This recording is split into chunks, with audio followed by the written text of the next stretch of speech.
All right, good morning, everybody, and welcome to this morning's event entitled Celebrate a Full Torah Cycle. I'm sure, as many of you know, on Tuesday of next week will be Simchat Torah, where we complete the annual cycle of Torah readings and immediately begin anew. And in honor of the holiday, we have convened a really fantastic panel for you all this morning to talk about Torah study itself, why we do it, how we do it, and its significance. As we typically do with these, we will go in order and allow each of our panelists to make some opening remarks. After that, we will open the floor to your comments and your questions. You can do that in one of two ways, either in the chat, you can post your question there, or if you would like to actually use your voice and communicate with the panel directly, you can use the raise hand function in Zoom. And we will call on you and allow you to unmute and ask your questions. We'll try to get to as many of you as possible with a plan to conclude promptly at 11:30 a.m. So that is the plan of action for this morning, and I want to begin by introducing our first speaker today, Rabbi Lauren Tuchman, who is a sought-after speaker, spiritual leader, and educator. She was ordained by the Jewish Theological Seminary in 2018 and has taught at numerous synagogues and other Jewish venues throughout North America. She was also named to the Jewish Week's 36 Under 36 for her innovative leadership concerning inclusion of Jews with disabilities in all aspects of Jewish life. In 2017, Rabbi Tuchman delivered an Eli talk entitled We Were All at Sinai, The Transformative Power of Inclusive Torah. She has also trained and continues to teach with Rabbi David Jaffe and the Inside Out Wisdom and Action Project, which provides a space for Jewish spiritual and contemplative practice for social justice activists. It is my pleasure to welcome Rabbi Lauren Tuchman. Oops, still muted. There we go. All right. Thank you so much. Good morning, everyone. Thank you, Ben. Thank you all for being here. Shabbat Shalom. Moedim L'Simcha. I am so honored to be a part of this panel on Torah study, what it is and why we do it. And I wanted to talk for a few moments today about what it means to be in relationship with Torah. So we're coming to the end of the holiday season. The time of Simchat Torah is coming very soon. And this is the time when we finish the Torah reading cycle and we start it over again. One of my chavrutas reminded me earlier today, actually, that it's a well-worn tradition of our people to read and reread. Because every time we read and reread, we learn something new, we gain new perspective, we bring our wisdom and lived experience to the text as we read it. And there's some kind of comfort, I find at least, in knowing that next Shabbat is going to be Bereshit, and then we're going to go through the fall and early winter, at least in where I am located, going through Bereshit, and then we'll move into Shemot. And the narrative has a particular arc to it, and the calendar has a particular arc to it. And those two things tend to run together in ways that feel very predictable, and the patterns can be really helpful and comforting in that way. But I also want to talk about relationship with Torah on a personal level. So the Jewish people are in relationship with Torah in terms of our covenant with Hashem, in terms of our covenant with God. In addition to that, we all have our own portion in Torah. This idea that we have some deep individual connection, that revelation of Torah, which we celebrate on Shavuot, but is something we think about all year, is something that we understood both individually and collectively. There's a very famous midrash that says that we received revelation together, as well as in a way that we could each understand it. But it often can feel really hard to be in relationship with a text that has existed for thousands of years, with lots of different commentary added onto it, particularly when there are, when there are hard texts or things that feel really antiquated or things that feel really oppressive or just pieces that we can't connect to. What does it mean to be in relationship with something when it's very hard to connect to it? And for me, the process has been a long and non-linear one of figuring out what it means to be in relationship with Torah. The Eli talk that Ben referenced in his kind introduction of me is one attempt at me trying to figure out exactly what it means to be in relationship with Torah, even and especially when it's hard, and even and especially when it doesn't feel automatically obvious that one would find oneself in Torah. That Torah feels like it's far away, even though in Parashat Nitzavim, which we read a few weeks ago, We read in Deuteronomy that it's not far from you, it's not across the sea, it's actually in your mouth so that you can do it. And it's really easy to talk abstractly about, well, how do you be in relationship with Torah? What does that actually mean? I'm going to try to give some concrete examples of bringing this down to earth in a way, and not really speaking about it from 30,000 feet, as it were, but trying to really bring it into an active engagement with text. So, for example, when I think about learning the Parashat or teaching the Parashat or studying the Parashat, Bereshit, Bereshit has many different aspects to it, both the book and the actual Parashat. And I'm thinking of Bereshit because we'll be starting with that next week, God willing, and there are lots of famous stories or famous episodes, we could say, in that Parashat. So, for example, we have, of course, Adam and Chava, with the Eitz HaTov V'Ra, with the tree of knowledge of good and evil, and the very famous story of them being in the garden and then taking from the tree that they were explicitly told they were not allowed to eat from, and then Hashem punishes or seemingly punishes them. And that story has been used in really difficult and oppressive ways over the centuries in Jewish interpretation, but also in Western Christian interpretation around the status and value of women in particular. So how do I, as a woman who's a rabbi, who's a feminist, who really cares about gender equality, who really values women's wisdom, what do I do with the story of Adam and Chava? That's one example where one of the beautiful things that we have as Jews with Torah is that we always read it with commentary. We have a long history of commentary, and we today are adding our own wisdom to the chain of tradition that has come before us. We are blessed with all kinds of modern commentary, including explicitly feminist Torah commentary, including beautiful poetry, including modern midrashim written by women and those of all genders who are trying to bring a feminist lens into the text. And so I'm able to say, okay, how have these other folks come before me and really worked with this difficult text? And how might I learn from that and continue to be in relationship? How do I understand the Jewish interpretation, the Jewish interpretive tradition, as juxtaposed to the more popular Western interpretation? And how do I navigate what it means to be in relationship with this very central story that has had really damaging impact?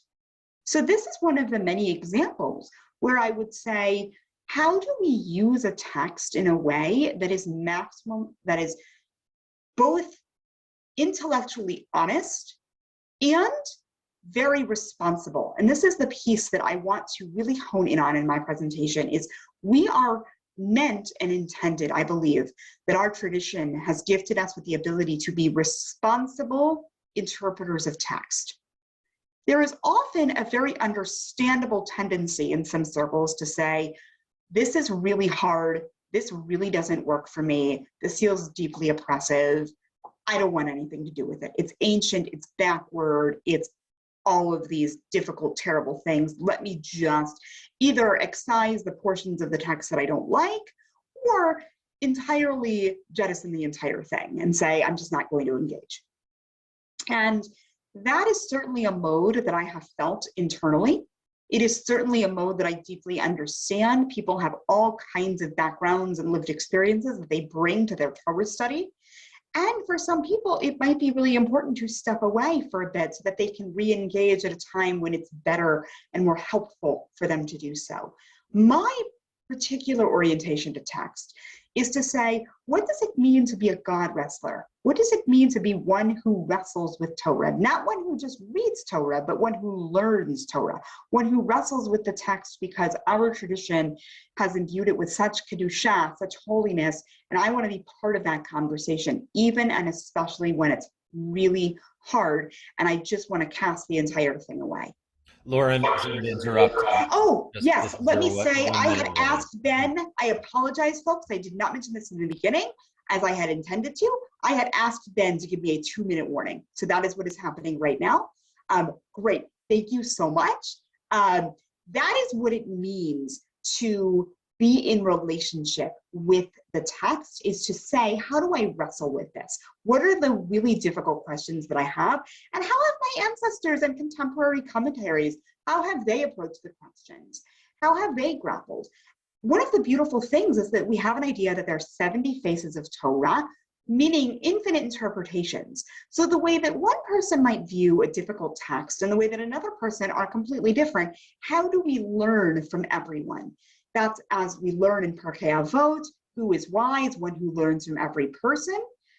How do we bring a view, a pluralistic view to the study of Torah into our personal study of Torah? And most importantly, how do we ensure that we're not striving for a particular outcome? We might think, well, this is my text, my tradition, my people's sacred literature, therefore I need to have a particular view on Torah, therefore I need to be in covenant and relationship with this, it matters to me, I need to figure out how to make all of the pieces of Torah that really don't fit well for me or hurt me or challenge me, how do I make those all in a nice bow? And I don't think that that's what our tradition is asking us to do. I think instead, we are asked to keep wrestling, to keep asking questions, to keep struggling. There is holiness in that struggle.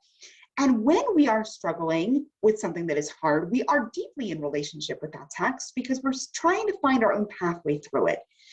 This is not something that one can just teach someone how to do. It's something that I have learned I have to do over time in lots of different ways and capacities. And that's really my bracha, that's really my blessing for everyone, is that you in this next Torah cycle, as we finish our current one and go to the next one, that you are able to find your own part in Torah, your own lot in Torah, and that Torah study brings a lot of joy, a lot of challenge, and a lot of growth. Thank you so much, Rabbi Tuchman. Our next presenter is Rabbi Feivel Rubinstein, who was ordained by the Ziegler School of Rabbinic Studies in 2019. He now lives in Shreveport, Louisiana, with his wife, Rabbi Sidney Rubinstein, who is the rabbi of Agudat Achim. Rabbi Fievel teaches students of all ages of various denominations in private and groups and online through his nonprofit Freelance Judaism. It is his dream to not only connect the Jewish people as a whole across all sects and backgrounds, but to make its history, culture, traditions, and texts accessible to everyone. I'm sure he's going to take a step in that direction today. Rabbi Rubinstein, the floor is yours. Thank you so much. Is my mic on? Can I get some thumbs up? People can hear me? Fantastic. All right. So happy to be here. Thank you all for being here. I'm super excited, and thank you, Lauren, for opening the topic for us today. What I'd love to talk a little bit about is going to sound like a simple question, and yet, as most things with Torah, has a slightly more complex answer, which is, what actually is Torah? What is this stuff? What's actually in it to begin with? And what is the value in reading it and rereading it and rereading it, as we're about to do, starting on Simchat Torah? Now, when I teach the fundamental question to children of what is Torah, I break it down into three categories. I say there are three types of information that can be found in Torah. Number one is history. At its core, Torah is a history book. And very often we think about that first story in Breshit and we say, oh, it's a history of absolutely everything, but it's really not. It's a history of the Jewish people. It gives some overview of some things that are happening outside of the Jewish world, but ultimately it begins with the lineage that is going to end up with those Israelites leaving Egypt. Beyond a history book, it also has an entire large quantity of it based on ethics of humanity to begin with. What does it mean to be a good human being? These are things that if push comes to shove, you'd probably come up with. Don't murder, don't steal, right? There are some basic fundamental pieces of Torah that are what does it mean to be a good person? And then the third piece, which I think is sometimes the hardest to grasp as individuals, is what does it mean to be a Jew?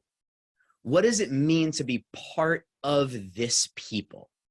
Things like kashrut and Shabbat and a mezuzah on your door, right? Things that we sometimes grapple with. Well, why is this the ultimate way of life? It's not. It's a Jewish tradition. It's what it means to be part of one another, to be part of this group. And what I find we often do, far too often, in my experience, is instead of asking the questions about Torah, instead of diving deep into the pshat of the Torah, the simple words on the page, we run after all of the other parts of our tradition. We run after, how do I celebrate a holiday? We run after, what does the Talmud say? What does the Halakha say? Where's the Mishnah? Give me spirituality and Kabbalah. Give me all of these commentators. Give me everything that there is in this tradition, this 2,000 years of teaching. And we do it without actually looking at the words. We do it without first really understanding what is the Torah. But what does our tradition say about that? In Mishnah, Pirkei Avot, in Mishnah Avot, chapter 5, our sages teach us that Torah should be taught, we should start to learn Torah at age 5. Mishnah at age 10, 13, the age of mitzvot, and 15, Talmud. It puts it in an order. Why that order? Because that's the order that it evolved. That's the order it was given. We can't truly understand what's in the Talmud until we understand what's in the Mishnah. We can't truly understand what's in the Mishnah until we understand what's in the Torah. Even the other books of Tanakh, the prophets and the writings, are there to help us understand a deeper connection to that first Torah. And yet far too often, our only real exposure to reading the words of Torah are sitting in shul on a Saturday morning. Now, don't get me wrong. There's absolute inherent value in reading the commentators and reading the Talmud and studying the Mishnah and going beyond the scope of just the Pshat of Torah. Absolutely. But I would argue that we don't do it nearly enough. When it comes to Jewish text, everything, my whole shelf that's behind me on this screen is all about gaining a deeper understanding of the words that God gave us.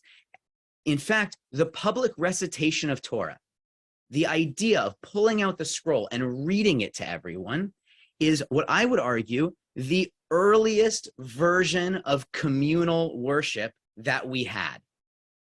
Even the sacrifices were very much individualized between you and the priests. And this recitation of Torah that we're going to do on Shabbat, that we're going to do on Simchat Torah, goes all the way back to the books of Ezra, right around the destruction of the first temple. And in fact, within our Torah itself, it teaches that we should be repeating these words. In the Ve'ahavta that we say every day, V'shinantam levanecha v'dibarta bam, and teach them to your children, B'shivtecha b'veitecha uvlechtecha v'derech u'shochbecha uvkumecha. In your homes, on your way, when you lie down, when you rise up. There's never a bad time to study Torah. In fact, just last week, we read from Parashat Ha'azinu. It's a song, an entire song that Moshe gives to try to summarize Torah for the entire people. And after he delivers it, he says the words, Simu levavchem l'chol advarim. Put these words in your heart. Asher titzavum et b'nechem lishmor la'asot et kol divrei haTorah hazot. Command your children to carefully fulfill all the words of this Torah, of this teaching. So what does it mean to understand them? What does it mean to take them to heart? Not just to do the mitzvot, but to actually understand the words of the Torah themselves. What does it actually say? What are the underlying values behind it? How was it innovative in its moment? How is it outdated today? What are these words? We often fall into the trap that we think we could never actually grasp Torah because we're not a rabbi. Or we can't grasp Torah at least without the guidance of someone much wiser and braver and smarter and who spent more time with these words. But Moshe Rabbeinu, himself, the person who handed these words down to us, said to us in chapter 30 of Devarim, Lo bashamayim hi. It's not in the heavens. It doesn't require some insane amount of wisdom. Ki karov elechad hadavar me'od. It's close to you. Beficha ubilvavecha. In your mouth and in your heart. And this is what I love about our upcoming holiday of Simchat Torah. Not only do we get to finish the annual cycle of the reading of Torah, but more important is the fact that we get to start again. Because even with the advent of translations in every language known to mankind, even with libraries full of Jewish wisdom, we're never going to understand every single thing there is to understand in Torah. It is a journey for a lifetime. And so we shouldn't shy away from it. We're never going to memorize every single word. We're never going to understand the nuance of words that are mysterious that we don't even our rabbis didn't fully grasp. So let's not neglect the start of our learning. Let's never assume we know the full story. Let's read the words. Let's read the pshat. Let's sit with it. Find a chevruta and ask yourself the question, what do you think Torah means? Then go look for your commentaries. Then go look for your tradition. Then go look for your Mishnah and your Talmud. Because it's only when you think you understand it or when you know you don't that you can fully value the wisdom that our tradition has to offer on the topic. Thank you so much, Rabbi Rubinstein. All right, next up is our very own Julie Seltzer, the Senior Online Learning Curator at My Jewish Learning. She is also a Torah scribe who has written 4 scrolls. Julie has held positions at Congregation Beit Simchat Torah, the Charles E. Smith Jewish Day School, and a scholar in residence at synagogues throughout the country. Julie, I know you're here every week, but thanks for coming back this time. Thanks so much, Ben, for hosting. I know I usually have my other hat on, and thank you, Rabbi Lauren, Rabbi Feivel, for sharing your words of wisdom. I feel very excited to be part of this panel. So on Simchat Torah, many of us will celebrate by taking the scrolls out and dancing with them, passing them around, and finding joy or simcha in Torah. Not only on Simchat Torah does the scroll garner this kind of love and attention, but really anytime it's taken out of the ark. The Torah scroll is treated in some ways like a little person. We swaddle it in a blanket of sorts. We carry it around and kiss it gently and do our very best not to drop it on its head. And at the end of its lifespan, when it is no longer repairable, we bury it, just as we bury a person. The Torah scroll is an object we revere, and it's not just about its contents. So today I want to talk about the role and function of the physical scroll. As you heard, I am also a Torah scribe, trained in the particulars of writing out a Torah by hand, according to very prescribed rules. The Torah has over 300,000 letters, and if any one of those letters is missing, or if there's an additional letter there that's not supposed to be there, or even if one letter looks too similar to another letter, the entire scroll is considered unkosher until it's fixed and cannot be used until it is repaired. So why so exacting when we could, say, understand a mistake contextually from the words as we know them? To explore this question, I'm going to take us on a little tangent to the 1990s when a task force was set up to contemplate a question. The question was, what is the best way to warn people in the future of danger? Specifically, the danger of nuclear waste sites. This was not purely a thought experiment. Nuclear waste sites will be emitting dangerous radioactive material well into the future. And we cannot predict or assume an unbroken chain of transmission about that danger. We also can't assume there will be humans or life as we know it into the future, but that's another conversation. So a group of scientists, anthropologists, linguists, and others came up with a number of truly fascinating ideas. Some focused on a physical symbol of danger, suggesting placing a gigantic spiky rocks in a circle all around the sites. Some thought it would be sufficient to have danger signs in all of the major languages spoken today. One particularly unusual proposal involved genetically engineering cats to turn bright colors when exposed to certain levels of radiation, which would go in tandem with a story passed down orally about the dangers in areas where such cats are found.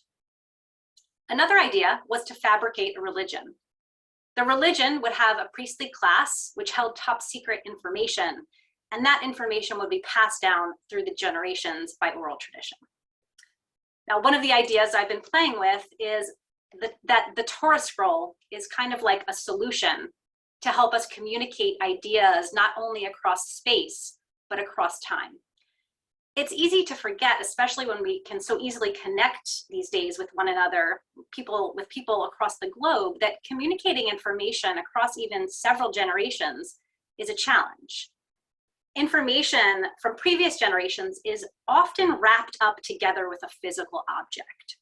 This object could be a photograph of a person or a moment, or it could be a ritual object used by someone in their lifetime. So for example, Bubby's stories being contained in and through her Kiddush cup.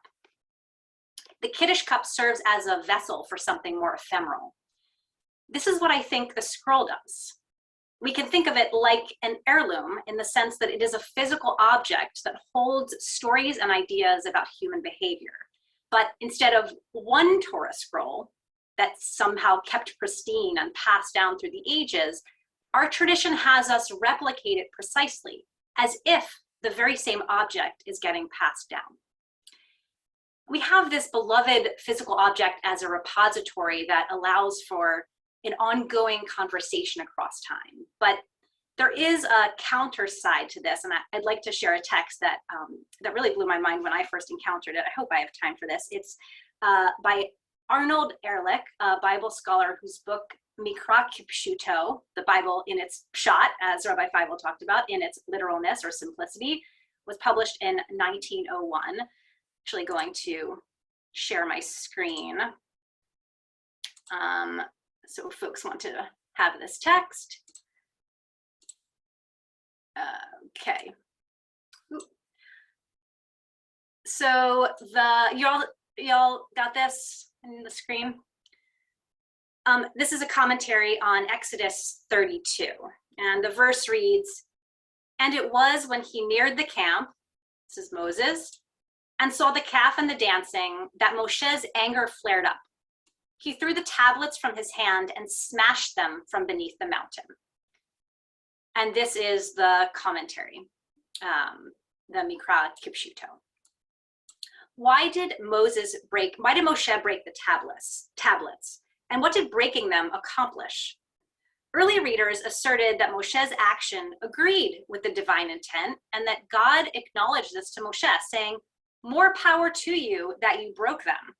This is a reference to another verse in Exodus that basically takes the words, "the tablets that you broke, asher shibarta," and makes a play on words saying, "Yasher koach," that you broke them. That is good for you, Moshe, that you broke the tablets, God saying as if to Moshe. But we know the sages also said that breaking an object in anger is tantamount to idol worship. And if they said such a thing with respect to breaking an ordinary object, how much more so would it be the case with tablets inscribed by God's finger? So I see the answer to the questions I have posed to be inherent in the statement of the early sages that when Moshe broke the tablets, the writing peeled off of them and the letters became ethereal. Whoever said that said quite a bit. For in creating the golden calf, our ancestors demonstrated that they had not yet reached a refined stage of faith, inasmuch as they could not imagine God as an elusive one who sees but cannot be seen. They rather chose a God which they could see and whose physicality they could touch. When Moshe saw this and knew that he was descending the mountain with two tablets in hand, tablets that were physical and that were written in a sensible script, he feared lest the physicality of the tablets and the writing would give affirmation to the people's views and would validate their error. And thus, Moshe shattered the tablets to teach the Israelites not only that God has no physicality, but also that God's Torah cannot be embodied and is not in need of tablets, but is rather alive with an independent endurance like God's word and spirit. Now, I know it may seem as if I've just contradicted myself, but I think there's two sides of the story, and I'll just wrap up with one final thought, which is that the danger that he's pointing out is that the tablets, or the scroll in this case, are not the divine, and we shouldn't confuse the two. And I agree with this. I think that's part of what makes me a little uncomfortable with all the dancing and kissing around the scrolls. But the Torah scroll is a vessel that allows for a growing body of wisdom interpretation. And the point of replicating the Torah scrolls in the most exacting of ways is not in order to idolize or ossify its teachings. The point is to preserve an object that can function as a container for shared and layered and continuously expanding conversation. Thanks so much, Julie. That last comment, I think, echoes one of the questions that dropped into the chat that maybe we'll get to afterwards about whether kissing the Torah is idolatrous, which leads me to just make a quick reminder before we go to our final speaker that we're going to have some time for questions at the end. So if you have anything that you want to present to the panel, feel free to drop it in the chat. We'll also let you folks unmute yourselves if you'd like when we get to that point. But before we do, we have one final presenter. Rabbi Aryeh Bernstein, based in Chicago, is the National Jewish Educator for Avodah. He also local and national organizations, including the Jewish Council on Urban Affairs and the Jewish Initiative for Animals. Rabbi Bernstein, the floor is yours. Thank you so much, Ben. Thank you, fellow teachers. Thank you, everybody, for being here. What a joy to study Torah on a Friday in the middle of the day with people all over the place. I want to actually reflect on the same passage that Julie was just sharing with us, the very next verse, and explore an understanding of Torah as freedom. I'll actually share my screen too. The very next verse, right after we find out that Moshe shatters the tablets, the Torah goes into a little bit of an explanatory background before Moshe shatters it, right before Moshe shatters the tablets, but when the Torah is telling us about the breakdown and wants to tell us what these tablets were. Verse 16 of chapter 32 of Exodus, V'haluchot maseh Elohim hema, v'hamichtav michtav Elohim hu, charut al haluchot. The tablets were the work of God, and the writing is the writing of God, charut al haluchot. Luchot means tablets. Now the word charut, the commentators, Rashi and others, assume that this is a strange spelling of the word charut with a tet, which would mean engraved, inscribed. God emblazoned, fired into the stone the words. In fact, it wasn't writing at all, even though it's called writing here, it was engraving. And that word would be spelled elsewhere in the Tanakh, chet, resh, vav, tet. But here, the word is spelled chet, resh, vav, taf, which in a lot of Ashkenazi contemporary pronunciation, taf and tet are pronounced indistinguishably. For most dialects of Jewish history and for original Hebrew, it would be the difference between, say, a T and a TH. With a tet would be charut, and with a unvocalized taf, charuth, or something like that. And in some, Yemenite and other dialects today, that distinction would be preserved. But it's still pretty similar. And as a result of that, Rashi doesn't explain why the Torah uses this strange spelling. He just acknowledges that it's a strange spelling. However, the rabbis in a midrash called Vayikra Rabbah actually probe that question.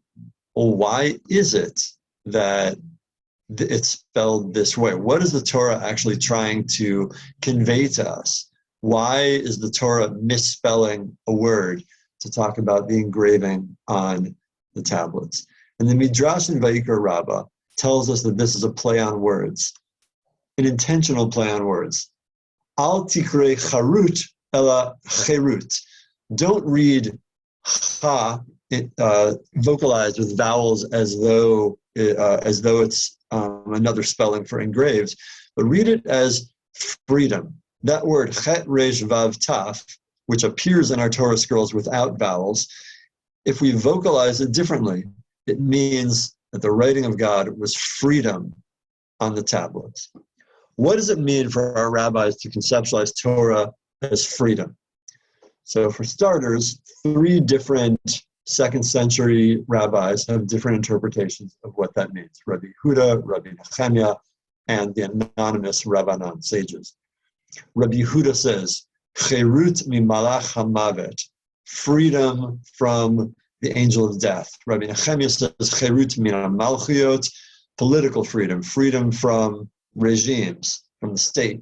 And Rabbanan amre cherut min hayisurim, freedom from suffering. What does that mean? And what does it mean to convey that idea specifically in a passage that indicates what we had and what we lost?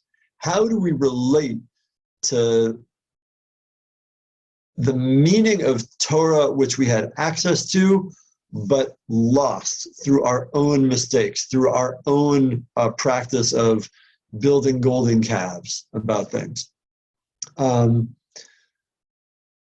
I think the word freedom has been subject to a lot of, is used to mean a lot of different things.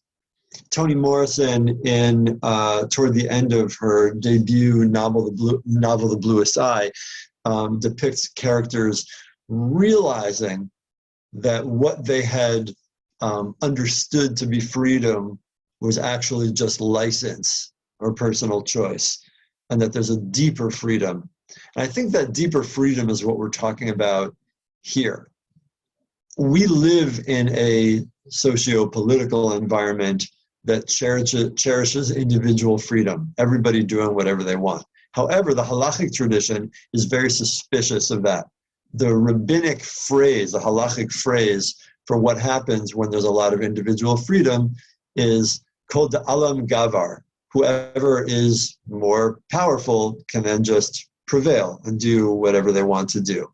Those who have hoarded wealth or those who have hoarded power can do what they want at the expense of people with less power. Certainly, any even minuscule attention we pay to the climate crisis confirms that. The suffering of poor people because of choices of rich people and rich societies. Freedom, as discussed by these 3 rabbis, these 3 rabbinic voices, is all a communal collective political freedom. Whether we think about freedom from suffering, freedom from political subjugation, or freedom from mortality, Torah, as given to us, is supposed to be a path toward that kind of solidarity that leads to freedom. Now, what does it mean to think of that as something that is lost? The rabbis also depict in the same Gemara that discusses, that Julie referred to, of saying that Moshe receives a yishar koach, a congratulations for shattering the tablets. The same passage also says that the broken tablets and the second complete tablets coexist in the ark. In other words, we are constantly in striving, working through the experience of the world that we live in to reach and achieve the freedom that was modeled through that initial vision. I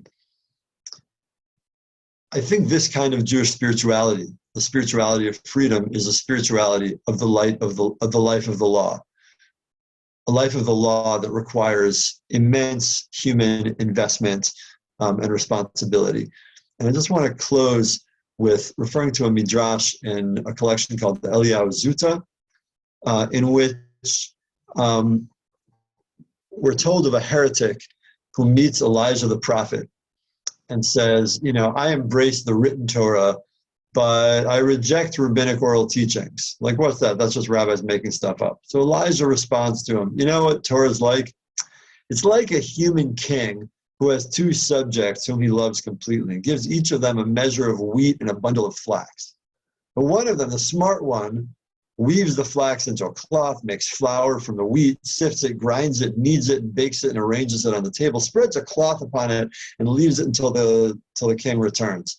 The foolish one doesn't do anything, it just preserves the wheat and the flax exactly as they are.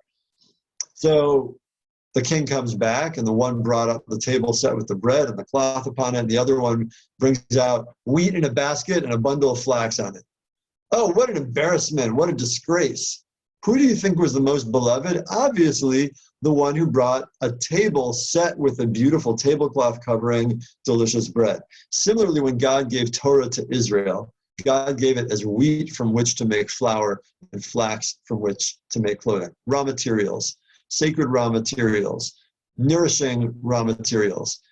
Now, there are reckless ways to take this. There are wrong ways to bake bread and wrong ways to weave. There's bad and ugly and disgusting bread. There can be unsubstantiated legal interpretation and disgusting legislation. But there are many kinds of equally authentic, delicious bread, reflecting the personality, culture, climate, geography, and many influences on the baker. Same thing can be said for the weaver. Good baking requires attention, hard work, and investment, care. It also suggests adding ingredients for delicious flavoring and even adding essential external ingredients, just as water must be added to flour to turn it into bread. And most boldly, and I thank my friend Rabbi Jason Rubinstein for this insight, preparing flour for baking involves sifting, removing pebbles and toxins, which the discerning eye knows to be extraneous to the flour.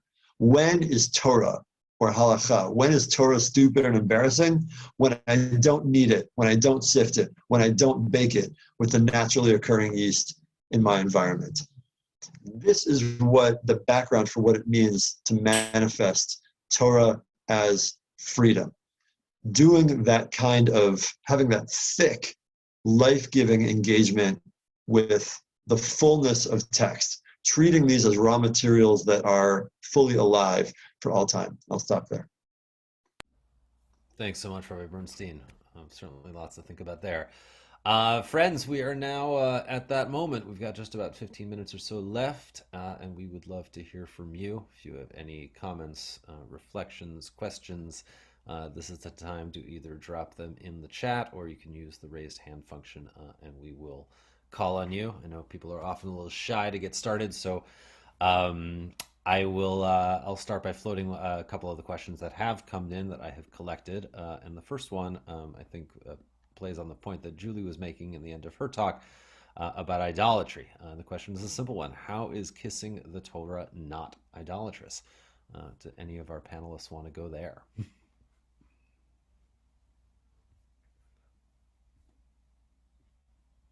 Going once. Well, I think it really depends on how you kiss it. You know, I'm saying, like, is it theater and understanding? Like, embedded in that question, I think, is you could push that question a little further. How is capturing Torah in words and script on a scroll itself not idolatrous? And I think, you know, there's an impulse for an ever expansive view of idolatry, which I think the sages are very cautious about. Remember, when something's idolatrous, people who practice it have to be executed. So I think we should be cautious and, like, you know, de-escalatory about what we call idolatrous. But if we can reshape that question is it appropriate? Does it manifest our sense of Torah's ethereality to kiss a physical object? What my personal take is that practices like kissing a Sefer Torah have, when they combine with many, many, many practices like that of reducing Torah, of going in the direction of a golden calf, but I don't think they inherently are. And if we have lots of other practices that manifest our theatrical love of something that we have to have physical manifestations of, then the same way we have words to worship Hashem, even though words are limited, I think it can be a beautiful theatrical practice. One thing I will say, this is a hobby horse that I'm always on. I don't like when people refer to a Torah scroll as the Torah. What we read from 3 Torahs today. No, we read from 3 Torah scrolls today. I'm kissing the Torah. No, I'm kissing the Torah scroll. There is a very difference between that. I'll share a story. My teacher, Harav, Professor David Weiss Halivni, the great Talmud scholar who passed away this year, once when I was davening in a minyan that he was the rabbi of in the 90s, there was some huddling around the Torah scroll. And when he came back, I said, Rav Halivni, is there a mistake in the Torah? And he said, how could there be a mistake in the Torah? There is a mistake in the Sefer Torah. And I think that kind of distinction is actually important to help us remember what it is that we're talking about. The Torah scroll is not the Torah. It is a Sefer Torah, and that itself is worthy of our affection and our kissing as a step toward great affection. Thanks, Rabbi Bernstein. I'll just add to that just a little bit before we go on to the next question, which is that I also want us to refrain from feeling like we have to do rituals like that because other people are doing them. We all have our own ways of showing appreciation for the sacred things in our lives. Yes, there are traditions and halachot of actions that we're required to do. Something like kissing a Torah scroll is not one of them. If that is a great way that you genuinely show, similarly with a mezuzah, if you walk by a mezuzah and your instinct is to simply touch it to acknowledge that it's there, if your instinct is to kiss it because that's a part of what you grew up doing and it makes sense to you, great. But if that makes you uncomfortable, then that's in the moment where the act of doing it becomes problematic, because you're taking this association with something negative in your own mind and ascribing it to things that we should have really positive associations with.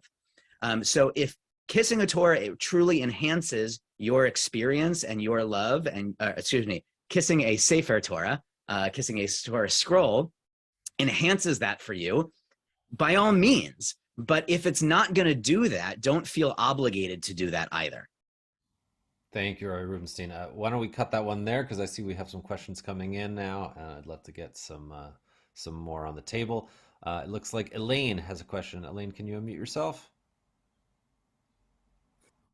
Okay. I had 2 comments, and one of them has already been taken. I was going to say that there's a tradition to kiss the mezuzah, and we don't think of that as a bad thing to do. The second thing is with the Torah scroll, I like to think of it as like a parental kiss, that you love your child and you're giving the child a kiss. And that's how I relate to it. Thank you so much, Elaine. Natalie has something she wants to say. Natalie, can you unmute yourself? Yeah, thank you very much. First of all, I view the Torah scroll as something to be revered. But because these questions or comments have been made, I recently witnessed someone celebrating the birthday of the founding of their organization. And they were dancing around with the Torah scroll, singing happy birthday to themselves. And my initial response to that was kind of shock. I felt that it wasn't the appropriate use of a Torah scroll. It didn't seem to me to be appropriate. I'd like to know what the response is to that, if I'm way off base and just a little too serious about this. And then I'd like to know what you would say if I told you that person was a rabbi. Thanks, Natalie. Panelists, maybe one of the ones we haven't heard from in this round yet? Or one of the ones we have? Lauren? I will say, first of all, Natalie, thank you for your question. I will be honest and say that this is the first time I've gotten a question quite like that one. So I'm thinking aloud as I'm speaking, and I'm very mindful of that. I think that were I in that position, I would have made different choices around my use of a Sefer Torah. I would have made different choices around dancing with it on the birthday of my organization. If I am doing what the tradition calls applying dan l'chazchut, which is giving the person the benefit of the doubt, there's a lot that I don't know about what transpired for them and why that felt like a really holy thing to do. And so I would ask myself the question, why is this person choosing to dance with a Sefer Torah and sing happy birthday on this particular day? What is alive for them in that? Even as I also hold my own discomfort around using a Sefer Torah in that way. And I really appreciate, Rabbi Bernstein, your distinction that Rabbi Feivel Rubinstein, Zichrono Livracha, brought to all of us around the difference between the Torah and the Sefer Torah. So I would ask myself that, what's happening here, and how does the Sefer Torah play an important role for this person in this moment? Thank you, Rabbi Tuchman. Anyone else want to do that, or we could move to another topic? I was actually going to go in a similar direction as Rabbi Tuchman, so we can move to the next question if there is one. All right.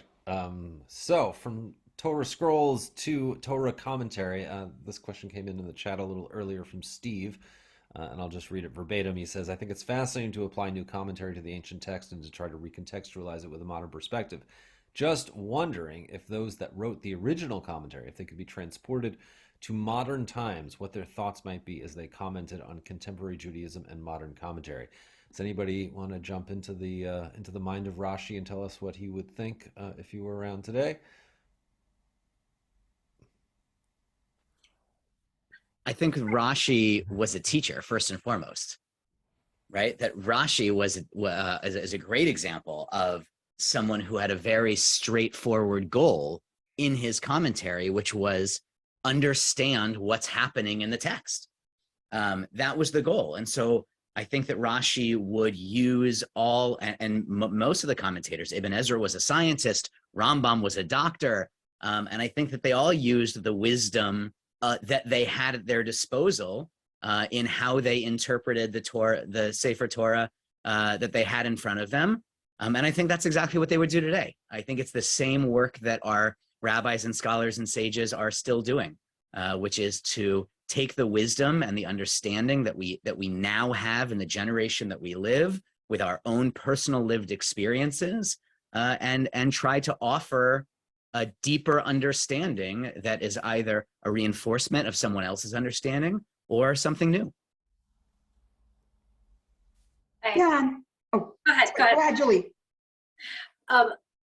So I'm not totally sure what, Steve, you meant by the original commentators, or maybe the early commentators. And the first thing that jumped to my mind is Rabbi B'nai Lappi talks about this in a really fascinating talk.